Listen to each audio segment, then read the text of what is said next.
There are two parts of the human consciousness, ego and soul. Ego refers to the self, that human part of you responsible for survival, procreation and of course fear, which can come in really handy in a tight spot. Think of it as your primal urges and instincts. The soul, on the other hand, brings a belief in an afterlife. It creates beautiful art, music and literature. In each person is a constant balancing act between ego and soul. I often view the ego as a school bully, always wanting things done their way.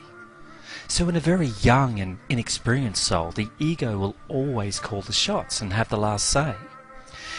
But in very old and experienced souls, they've learned a few tricks and they manage to put the ego in its place. So in simplistic terms, younger souls are dominated by the human ego, and in older souls, the soul dominates the ego.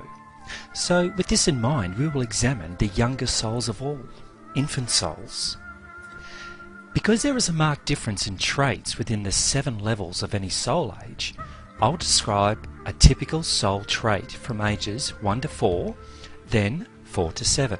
And yes, I repeat level 4 because it usually overlaps. So let's look at infant soul ages 1 to 4. The early infant soul is raw, without experience, and usually enveloped in a struggle over physical survival on the very unfamiliar earth plane.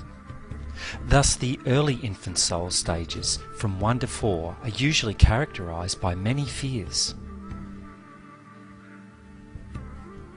Learning how to survive is the primary concern. So early infant souls are concerned with the basics of survival, finding food, shelter and just staying alive.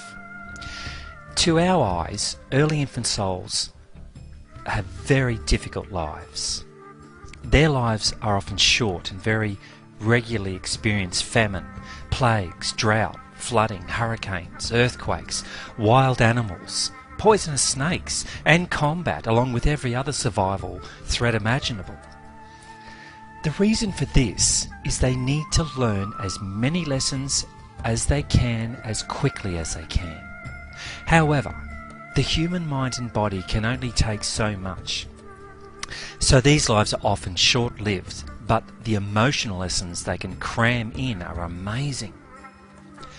Being so fresh from spirit, infant souls can often have a mystical flavour.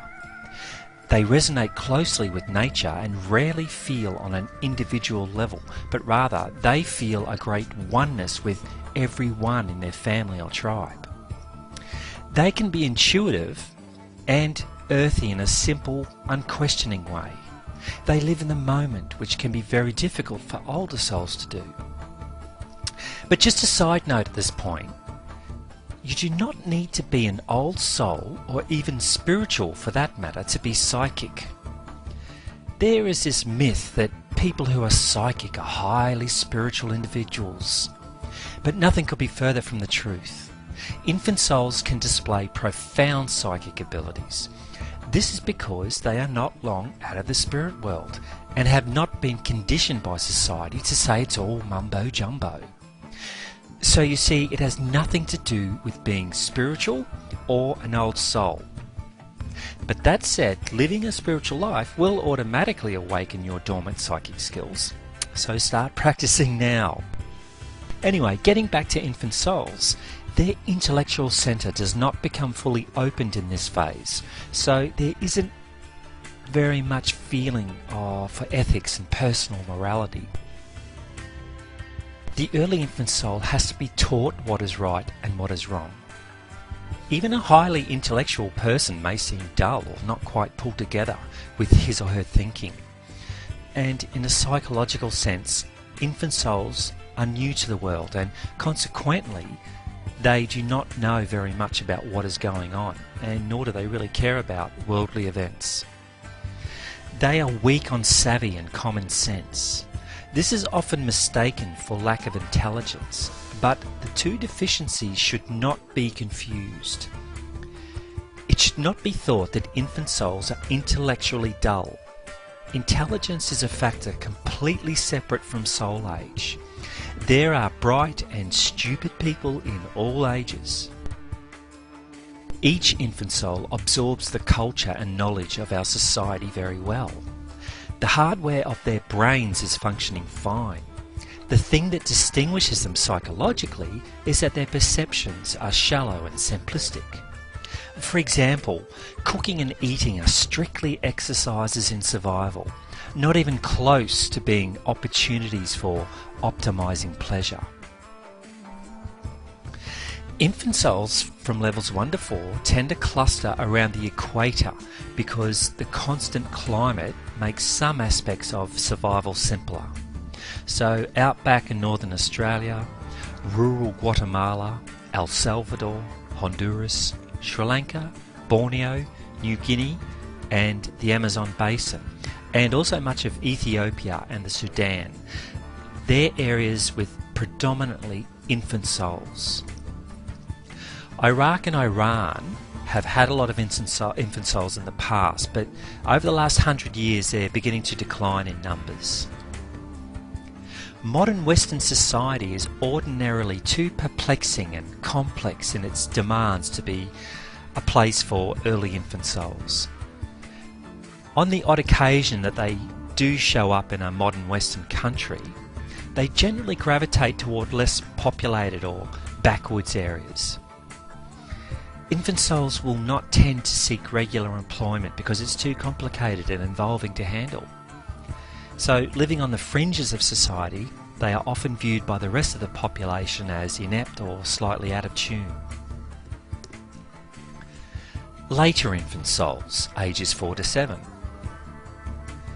At this level, infant souls start to incarnate into more westernised or modern countries, particularly Europe, North America, Australia and Japan, to name but a few.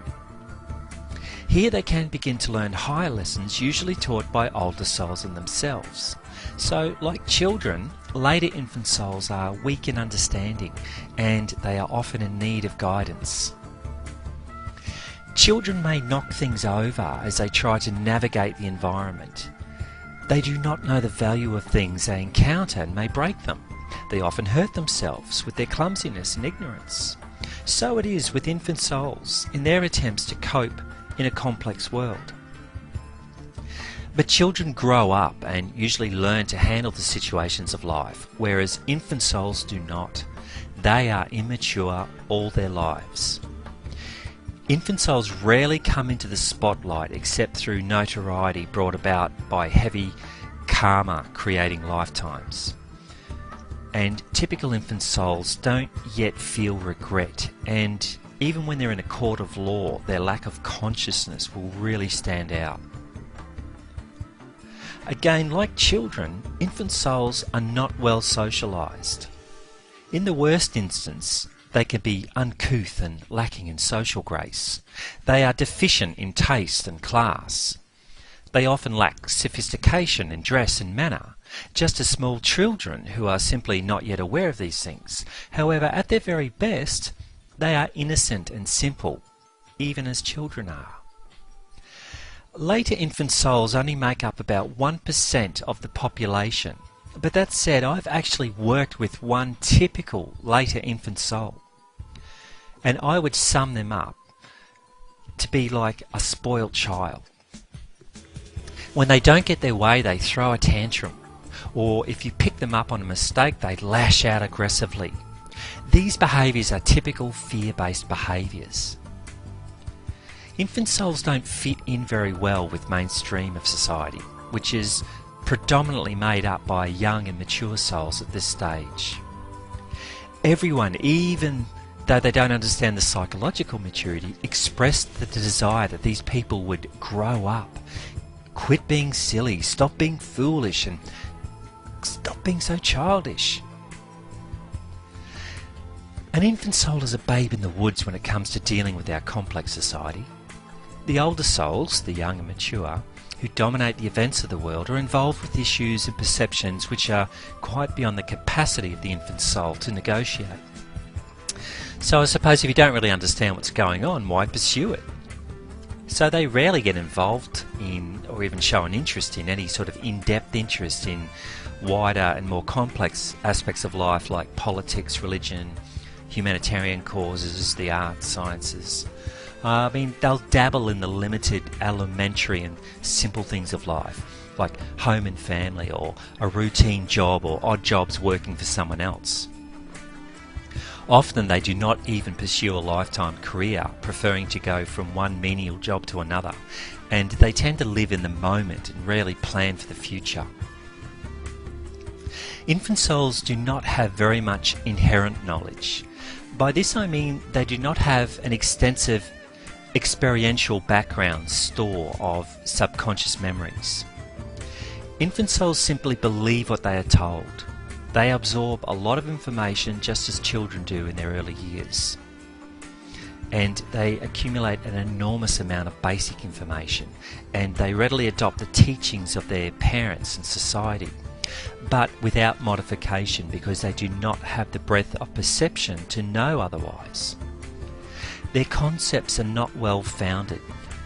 Sometimes infant souls latch onto some pretty kooky sort of notions because of their simplistic worldview and lack of experience. And they're gullible because they do not have enough depth of personality to recognise a silly idea or suggestion. So they're easily fooled, and some of the souls older than them, who are not very morally advanced themselves, may enjoy playing tricks on them and making fun of them for their simple ways. My description so far should not be construed as condemnation or judgment of infant souls. It's just that they are primitive, even as children are. At their best, infant souls have a childlike innocence and naivety about them that can be charming, but with most people, they don't really find that childish charmingness in adults as they do in children. The best thing about them is that they are usually genuine.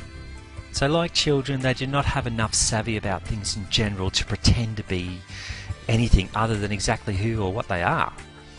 Their range of experience is too narrow for them to respond outside of their own natures. So they do not believe in things they have not personally experienced. Infant souls are not yet part of social institutions. They are not yet acculturated. So, like babies, infant souls are more deeply in grasp of the species, so they show more animal behaviours.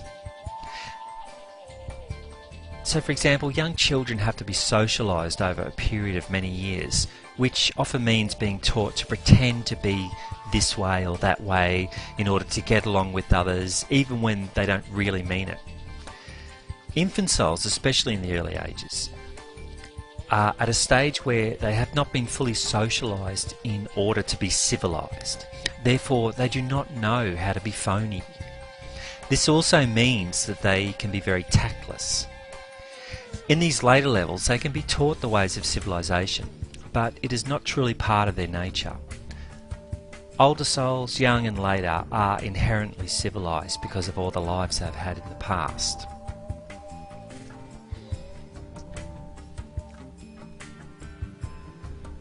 The infant soul motto would be appropriately, let's not do it. They do not know how to confront the world effectively. Infant souls find the whole business of living to be very fearful, since so many things happen which are beyond their comprehension. They also possess a lot of foolishness, as in fools rush in where angels fear to tread. Infant souls typically have a very narrow range of responsibilities in life. If they are confronted by something they do not understand, they usually exhibit two types of reaction. One is they will withdraw, run away and hide in fear and bewilderment. The other is that they might launch a blind, savage attack on the confronter or their confronting situation. Both of these are appropriatively primitive response patterns, not unlike that of animals. Infant souls are dealing with survival issues, and most of the infant souls on the planet are members of primitive tribes where these issues are dealt with on a daily basis. Infant souls perceive themselves as me and others as not me. So they treat other people as objects. not as people like themselves. Therefore, they may not even see anything wrong with lying or stealing, cheating and murdering, if it seems superficially to further their personal advantage. They are clannish about their families, since dealing with strangers is often too much of a challenge for them to cope with. Infant souls experience sexuality as a simple animal lust driven by instinct, without the complications of higher meanings present in older souls. They lack finesse, variety and subtlety in lovemaking, as with everything else. In religion, as in everything else, infant souls typically believe whatever their parents teach them, not having the capacity to believe otherwise. So whatever the religion is, if any, if that was the tradition in the family, it's carried on. They rarely depart from parental instruction even when they are grown. Infant souls are easily programmed by authority figures or life experiences. Also, they are easily manipulated by unscrupulous individuals. Infant souls have a very simplistic interpretation of life. If they are intelligent and knowledgeable in an educational sense, they think they have things pretty well figured out and marvel at how other people, i.e. older souls, make things so complex. Older souls, on the other hand, are deeply involved in more subtle and complex issues, and they marvel that infant souls have such a shallow and superficial understanding of the issues. Now, because of the upcoming ascension, planet Earth is close to the time when the last infant soul will incarnate. But coming up next, we'll examine the baby soul age, fire and brimstone, patriotism and obsessive compulsive disorder. Please join me.